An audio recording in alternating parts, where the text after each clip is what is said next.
Hello guys, ඉතින් ලංකාවේ cricket ෆෑන්ස්ලා ගොඩක්ම කතා කරන මාතෘකාවක් ගැන තමයි මම අද කතා කරන්න හදන්නේ. ඒ තමයි කුමාර සංගක්කාරට මොකද මේ වෙලා තියෙන්නේ.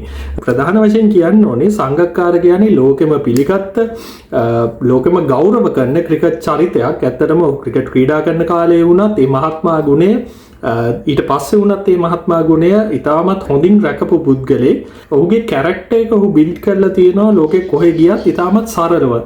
බොහෝ විට කොවිඩ් කාලේ ඔයගොල්ලන් දකින්න නැති ඔහු ලයිසන් එක රිනිව් කරන්න ගිහිල්ලා පොලිමේ ඉන්නවා. ඊට පස්සේ දැන් අවුරුදු 12කට විතර කලින් ඔහු ක්‍රිකට් ක්‍රීඩාවේ පීක් එකේම ඉන්න කාලයේදී ගොඩක් කට්ටිය දැකලා තිබ්බා ඔහු ඇහෙටෝ රථයකින් ඔහුගේ පුතාව පාසලෙන් ගන්න යනවා. ඉතින් බාට දෙකක් දාගෙන ෂෝටක් ගහගෙන ලයිෆ් එක එන්ජොයි කරන්න තමයි ඔහු කැමති.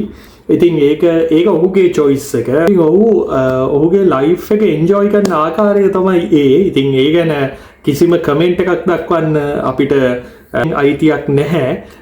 හැබැයි ඉතින් අපි කියන්න ඕනේ වර්තමාන ක්‍රීඩකයින්ගේ සංඝගෙන් අරගෙන තියෙන්නේ මත්පැන් පානය කිරීමයි ජොලි කරන එකයි විතරයිද කොහෙද?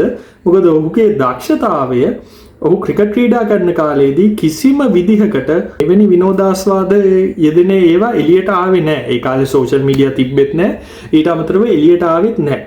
හැබැයි ඔහු කරන කාර්යයට 100,000ක් කැප වෙලා ඔහු ඒක කරා.